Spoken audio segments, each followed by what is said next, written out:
I'm Brandon Orlowski. I'm here with John Howell, distinguished radio host from Distinguished radio fellow. voice, at least. Anyway, so I'm just here to ask you some questions regarding ethics and communication. I swear she said she was broadcasting. 18. I swear to God. This is going to be fun. All right, so first off, let's just jump into it. What are your standards personally when it comes to professional ethics and professionalism that you try to adhere to? I've never heard those words in the same communication, professional, and ethics in the same sentence. One sentence. So what are my standards? Yeah. Well, as a talk show host, and when I'm dealing with news people, which I do every day, I say, your job is to get it right. My job is to get it on. I say that satirically, I suppose, but it is true. There's such a rush to get things on the air now or across social media now. There's a lot of mistakes made. I was just gonna ask you, as a person who does a live news talk show, and information is coming in at crazy rates these days. How often do you report on something or talk about something that has been confirmed or is being just rumored? Remember last week we had the shooting and the guy ran downstate Yes. from Rockford? Yes. This was just last week, I think. And I was working with Jennifer Kuiper at that time. And this was a developing story, went on the air at 5 o'clock. The guy was still barricaded in his car downstate near Lincoln, Illinois. And so we were Jennifer was doing a terrific job. She was watching all the news channels, the TV channels. She was going to her own sources with the police and the Illinois State Police. At that time, we were trying to update it in real time, and it got a little unwieldy, to say the least. And a couple weeks previous to that, when the two brothers who are now connected to Jussie Smollett were first questioned by the police, they were arrested and they were questioned by the police. I put their names out over the show, and Jennifer objected to that because she said, well, they haven't been charged. You don't use people's names on a 50,000-watt radio station covering the upper Midwest unless they've been charged. And then I said, well, my job is different than yours. Mine is to get it on, and yours is to get it right. But I did take that to heart. I thought I'm using these two guys' names on the air before they've been charged with anything. Yeah. I don't think they ever were charged with anything. I think they're probably going to provide some state's evidence, but Yeah. I don't think they're charged. So how often do you think that you use these ethical dilemmas come up in A moral conundrum? maybe in a day-to-day or a week-to-week basis? I don't know. Look, on this radio station, we know what audience we have. Every talk show host here uses his or her particular toolbox to stir that audience. And a lot of it, in my opinion, is somewhat disingenuous. Not dangerous, but just, Tongue-in-cheek almost? Well, well, not really. I'm tongue-in-cheek. Anybody that listens to me, they understand that I'm trying to give basically both sides of the story, and I look at it like sports. Yeah. It's no different. The Democrats versus the Republican, I don't have a dog in this hunt. I'm not a member of either party. I split my ticket every single election. I didn't vote for either presidential major party candidate last time around for president. I couldn't vote for Trump. I couldn't vote for Hillary. I wrote in a candidate. The Libertarian guy was lost to me, and the Green Party, Julie Stein, I think was her name. Jill Stein, I think. Jill Stein wasn't going to work for me. So I try to look at this almost like a sport. Now, blood sport a lot of times, that's true, but I try to present both sides of the story, and I try to make it somewhat informative and entertaining. But I like to talk politics. I don't like to preach politics. There's enough people that do that. I'm not one of them. Fair enough. But that's the ethical. Yeah. That's my ethical sort of, I guess, dance floor.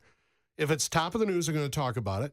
I'm going to try to tell you who said what and why, give you some analysis and insight to what's going on, and then you can make up your own mind. You're a big boy.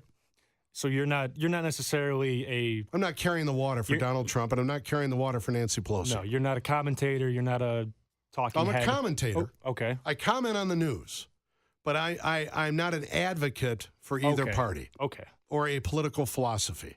Okay. I lean right. I used to be considered, on other radio stations, I was considered a hardcore conservative. On this one, I'm pretty much considered to be a wishy-washy rhino, if not a wishy-washy. I used to be considered a moderate, but now that's automatically, wishy-washy for a lot of conservatives. Yeah. Can you recall maybe a time when you were pressured or someone was trying to persuade you to maybe cut some corners to make an ethical decision? in radio in the radio business? No, not necessarily. I've been warned by management a couple of different times, not only at this station, but my previous station, which is another conservative station here in town, WIND. You know, I wasn't warned. I wasn't threatened. They said, you know, here's a great analogy. When I used to work in country radio, I was not particularly a big fan of Garth Brooks. I just thought he was overblown, overwrought, and just kind of a manipulator. Yeah. Talented guy, I get it. He sold 100 million albums. Who am I to criticize Garth Brooks? But he wasn't my favorite, to say the least. Yeah, he just rubs people the wrong way. He rubbed me the wrong way in some things that he did. But I obviously played the Garth Brooks records, but I would just say, here's Garth Brooks, here's the latest record. It's #1 again, so it's on the next album, which you could buy 9 different copies of at $20 a piece. You know, have at it. But I didn't say he was a shit artist. I mean, I know what side my bread's buttered on, right? Yeah. I know where my paycheck comes from. And I don't think he's a shit artist, by the way.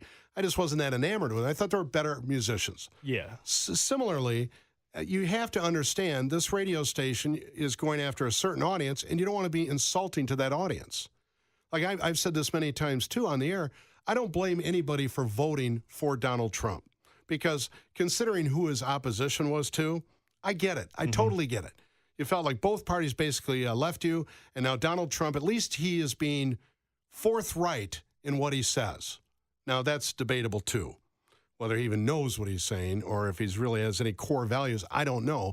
But I understand why people voted for him. Why they attach their personal reputations to everything he does is beyond me. And I try to draw that distinction. But neither this station nor my previous station or the music stations I work for, any of the companies, have ever told me what to say or what not to say. They've asked me to participate in conference calls and research projects and read books and memos and emails that would outline what they think are the most important points to a particular candidate or story, but they've never demanded that I adhere to them. I was, real quick, that what you were talking about, how you previously were at, was it 99.5 or 95.9? It was 99.5, USN. Yes. For 17 years. 17 years, wow. So what's the main difference, well, besides some obvious ones, between like how ethics and how the procedure really is run at a big time country music station and a big time news station? Well, I didn't really have any sort of ethical dilemmas over there or moral conundrums because I didn't pick the music. I mean, that's a whole different, sticky wicket. Yeah, is how some of these records get placed on big radio stations. I played the records that were programmed for me. And then my number one job was not to lose the license. Yeah. So be careful what you say. Yeah. Make sure the microphone is closed before you utter something that's going to imperil the license. But I didn't have, and the other thing, we made so much money over there, to be honest. That station was so widely popular when I was there that you do have to be ethical when it comes to a lot of these jocks, both music jocks and talk jocks. They mention businesses or car dealers or restaurants that they absolutely adore and love. You do have to be really careful about that. Yeah. Because once they connect the fact that you're receiving even a free meal, let alone some merchandise or a car, for heaven's sakes, and I've known guys who have done all three and been drummed out of the business for doing so, that's an ethical violation. Everybody signs for these companies, essentially your employee handbook. And in my business, being on the air, I can't accept anything free and then in turn give them in-kind promotion, which is a mention on the air. Payola, that's a quick way. Yeah, it's payola. And it's a quick way to get drummed out of the business and prosecuted. Yeah, that's it's stupid. probably not the smartest but move. You're going to lose a radio job in Chicago because you're rigging a $500 contest? I knew a guy that did that. What a dumb You want a steak or something from your favorite place? Yeah, for a free meal, you're going to lose your radio job? That's stupid. Crazy. Sorry I swore. No, That's it's bad. completely fine. No, never swear on microphones ever, ever, ever, ever. Not on AM radio, at least. Have you ever seen a misconduct or anything that a colleague has done that was so egregious that it stuck out to you? Well, I've been in the business since 1983. I've seen some bad things happen. But if you could pick one. Oh, no, I already mentioned these guys who had high-paying jobs who lost their jobs because they stupidly rigged a contest. I've seen that happen. That was just stupid. That's about as bad as it can get. Well, no, it got worse than that, but I prefer not to talk about it. Fair enough. Okay. How egregious of an act would your company or your station? Depends on your ratings. How about high ratings? If you believe me, you get a little wiggle room. If you're at your dream job, your dream station, talking about what you want to talk about, what would that station have to do in order for you to just quit and be like, this is just, I'm not doing this. This goes against everything that I stand for? Well, I'll leave you with this. Look, I understand what my role is here. I'm a player, no different than a player on a sports team. My job is to take what the owner of the team, the coach of the team, and the offensive coordinator have decided they want this team to do, right? Yes. And then you take the ball and you throw the ball, or you hand the ball off, or you throw it long, or you throw a shuttle pass, whatever it is. That's my job. That being said, a guy who was on the station for years and years, Bob Brinker, who now retired, he used to have a phrase. He said, once you reach critical mass, which means you've accomplished basically what you want to do professionally and you have enough money in the nest egg to live on it for the rest of your life, then don't feel bad about just saying, that's enough. I've had enough. I've heard myself through headphones long enough. See you all later. I will not have a podcast nor a Twitter account. Good night, everybody. Yeah, quitting on top after winning the Super Bowl. Same analogy. Same thing. Well, even having a long career, you don't have to go out with a Super Bowl win, but you want it's nice, yeah. You want to have your pride at least. Yeah. One final quick question. What do you think the biggest or most frequent ethical dilemma when it comes to radio and broadcasting that's around today? Well, I would say for our purposes, talk radio and highly politicized talk radio, even if a small sliver of your audience takes you literally, when you say something that you have a large audience, and this is true of politicians too. If we don't want to dumb the language down to the moronic, but at the same time, you do have a responsibility not to tell somebody to go commit an act because it's their patriotic duty. Maybe I'm not afraid. I'm not really. No, I understand. Yeah. You got to be careful. Words matter. Phrases matter. What you tell listeners to do matters. You have to be inspirational. Try to program up, not down to the lowest common denominator. Makes a lot of sense. John, thank you. Appreciate it a lot. My pleasure.